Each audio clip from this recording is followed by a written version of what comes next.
پہلے میرے نبی کے نور کو بنایا تو پھر اس نور کو رکھا کہا، آخر میں بھیجنا تھا تو آخر میں کیوں نہیں بنایا؟ سبحان اللہ سبحان اللہ۔ اعلیٰ حضرت عظیم البرکت امام احمد رضا خان فاضل بریلوی رحمت اللہ علیہ اپنے بریلی کے دھرتی سے پکار اٹھتے ہیں، لاکھوں بھر سجدے بھی کام آ نہیں سکتے عظمت مصطفیٰ سے قلب جس کا خالص۔ ابھی جو حضرات جن کی زبان سے گلے گلزار مہک رہا تھا، آج یہ حضرت جو بیان فرما رہے تھے کہ سب سے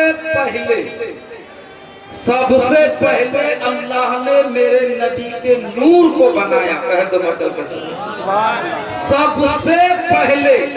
اب سب سے پہلے سے مراد سب سے پہلے، آپ سوچئے، آپ ذرا دھیان رکھیے کہ سب سے پہلے اللہ نے میرے نبی کے نور کو بنایا۔ اب میرا سوال یہ ہے، آپ کا سوال یہ ہے کہ جب اللہ نے سب سے پہلے میرے نبی کے نور کو بنایا تو پھر اس نور کو رکھا کہا۔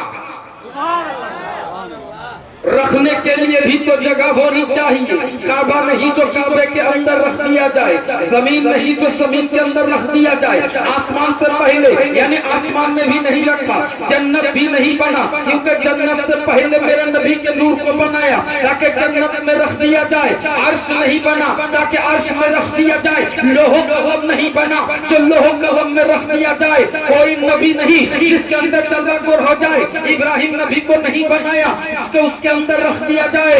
اب سوال یہ ہے کہ جب اللہ نے سب سے پہلے میرے نبی کے نور کو بنایا تو اس نور کو رکھا کہا۔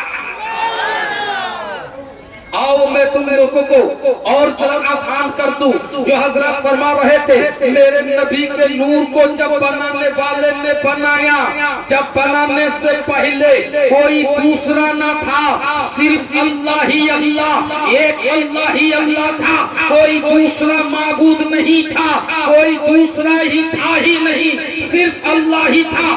جب میرے نبی کے نور کو بنایا تو تیسرا کوئی نہیں تھا۔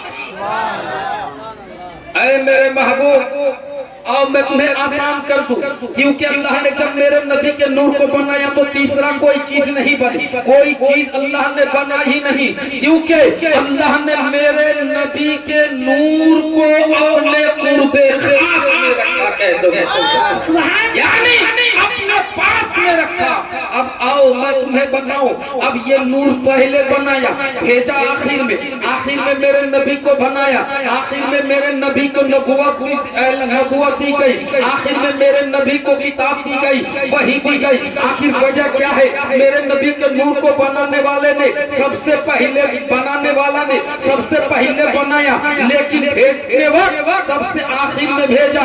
اس سے کیا مراد ہے؟ آخر کیا وجہ ہے؟ اے میرے الہ رب العالمین، اے میرے پروردگار، تو نے کو بنایا لیکن بھیجا آخر میں کیوں؟ آخر میں بنانا چاہیے تھا، جب آخر میں بھیجنا تھا تو آخر میں کیوں نہیں بنایا؟ سبحان اللہ سبحان اللہ۔ آؤ میں تمہیں ایک واقعہ سناؤں۔ ایک پیڑ کھڑا ہے اور اس پیڑ کھڑا ہے، اس میں آم لٹک رہا ہے۔ جب ایک آدمی نے آم کھایا، ایک حاجی نے اس آم کے پیڑ کو لگایا، اب وہ پیڑ سے آم کھا رہا ہے اور کہہ رہا ہے اس پیڑ پر میرا احسان ہے۔ احسان تو ہونا ہی چاہیے، کیونکہ جب پیڑ لگایا جاتا ہے تو اس پیڑ پر پانی ڈالا جاتا ہے، اس پیڑ کو دیکھ بھالی کی جاتی ہے۔ آؤ میں تمہیں بتاؤ، اس حاجی کے بیٹے نے کہا کہ ابا اگر آم کھانا ہے تو کھا لو، تم تو گم ہو گئے تھے، تمہاری تو کوئی پتہ نہیں تھا، لیکن جب تم نے پیڑ لگا کر چلے گئے، اگر میں اس پیڑ پر پانی نہ ڈالتا، اگر میں اس پیڑ کی دیکھا بھالی نہ کرتا تو واللہ کی قسم اس پیڑ پر گائے بھینس بکری چل گئے ہو، اس پیڑ پر احسان میرا ہے۔ اب حاجی کے بیٹے کے یہ بات سننے کے بعد اب وہ پیڑ کھڑا ہے، وہ سن رہا ہے۔ اب زمین پکار اٹھی، اے حاجی کے بیٹے خاموش ہو جا، کیونکہ اس پیڑ پر، اس درخت پر میرا احسان ہے، اگر میں اس کے اپنی ماں کی طرح گود میں جکڑ کے نہ پکڑتی تو یہ پیڑ گر جاتا. میرا احسان اس پر ہے. مٹی نے اپنا احسان جتایا. تب طرح سے ہوا نے آواز لگائی, اے مٹی ٹھہر جا, اس پیڑ پر احسان میرا ہے. کہہ تو اب ہوا کی یہ بات سننے کے بعد سورج چمکتا دھمکتا ہوا آب و تاب کے ساتھ, چہو جلال کے ساتھ ہوا سے پکارا, اے ہوا خاموش ہو جا, تیری احسان نہیں ہے اس پیڑ پر بلکہ میرا احسان ہے. اگر میں اوپر سے لائٹ نہ دیتا, اگر میں اوپر سے دھوپ نہ دیتا تو یہ پیڑ اپنا کھانا نہیں بنا پاتا. کہہ دو مچل کے سبحان اللہ.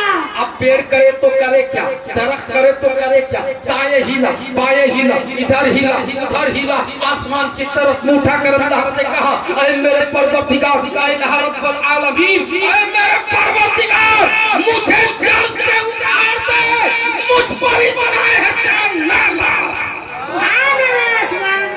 مجھ پر اتنا احسان نہ ڈال. اب میں بتاؤں, کیونکہ اس پیڑ پر سبھی لوگوں نے احسان جتایا. اگر میرے نبی کو آخر میں بنایا ہوتا تو یہ آسمان احسان جتاتا کہ میری وجہ سے نبی کو بنایا. یہ زمین اپنا احسان جتاتی کہ یہ میرے نبی کی وجہ سے میرے نبی پر میرا احسان ہے. سورج احسان جتاتا کہ میرے نبی پر میرا احسان ہے. ہر کوئی شخص, ہر کوئی مخلوق میرے نبی پر احسان جتاتا. لیکن اللہ نے سب سے پہلے میرے نبی کے نور کو بنانے کے بعد دنیا والوں سے کہہ دیا, اے میرے مخلوق و کائنات تو سنو, میرے نبی کا احسان تم سب پر ہے, تمہارا احسان میرے نبی پر نہیں ہے. اسی لیے اول ما خلق اللہ نور, سب سے پہلے اللہ نے میرے نبی کے نور کو بنایا. مچل کے کہہ دو سبحان اللہ. تو میرے دوستو بزرگوں, اب میرے کہنے کا موقع دو, مجھے کہنے کا حق دو. میرے نبی کو سب سے پہلے بنایا. آسمان احسان نہ جتا سکے, زمین اپنے احسان نہ جتا سکے, یہ چاند و سورج اپنا احسان نہ جتا سکے, لیکن یہ پیڑ والا, یہ بڑے بھائی کا کرتا, چھوٹے بھائی کا پاجامہ پہن کے یہ کیوں حساب لگا رہا ہے کہ میرے نبی کو خدا کتنا دے گا اور کتنے میں نازل ہوگا. یا رسول اللہ, یا رسول اللہ, قیامت مرحبا, قیامت مرحبا, قیامت مرحبا, قیامت مرحبا, اللہ اکبر. یا رسول اللہ. تو حضرات, میری عنوان میں تقریر کرنے کے لیے نہیں آیا, وہ حضرت بیان فرما رہے تھے, قد جاءکم من اللہ نور, تحقیق کہ تمہارے پاس ایک نور آیا.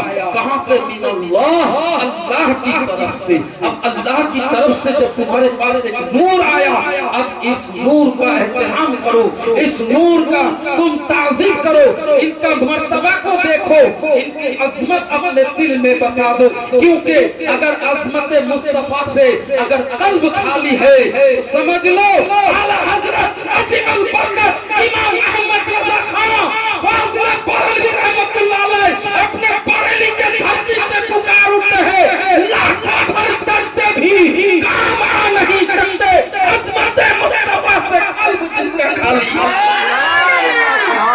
لاکھوں سجدے کر لو, لاکھوں نمازیں پڑھ لو, اپنے پیشانی میں داغ بنا لو, یہ داغ, یہ لاکھوں سجدے تمہارے کام آ نہیں سکتے اگر تمہارے قلب میں عظمت مصطفیٰ نہ ہو. اب بتاؤ, اب نبی کے بارے میں اگر توہین کی باتیں کرتا ہے تو نبی کا دل دکھتا یا نہیں دکھتا؟ اگر تمہارے بارے میں کوئی اگر غلط سلط بولتا ہے تو تمہیں ذلیل و خوار محسوس ہوتا ہے کہ مجھے فلاں نے ذلیل کر دیا, فلاں نے مجھے فلاں کر دیا. اب تم نالائق, تم نادان, تم ابو جہل, تم کہتے ہو کہ نبی کا جشن نہیں منانا چاہیے, نبی تو معاذ اللہ نبی تو مر کر مٹی میں مل گئے, معاذ اللہ نبی کے اماں, نبی کے والد, نبی کے پاپا, یہ سب جہنمی ہے. اعوذ باللہ,